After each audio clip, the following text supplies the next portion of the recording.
Assalamu Walaikum. In this video, how to merge layers in Photoshop without losing layers. Okay, see this layer 1, layer 2, layer 3. Hold shift, select all layer and right click on your mouse. First step on link layers. See this merge layers without losing layers.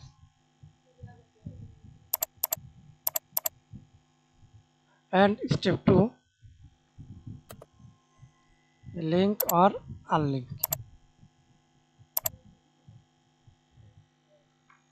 Again hold shift, press Ctrl Z. Link layers without losing, merge layer without losing data.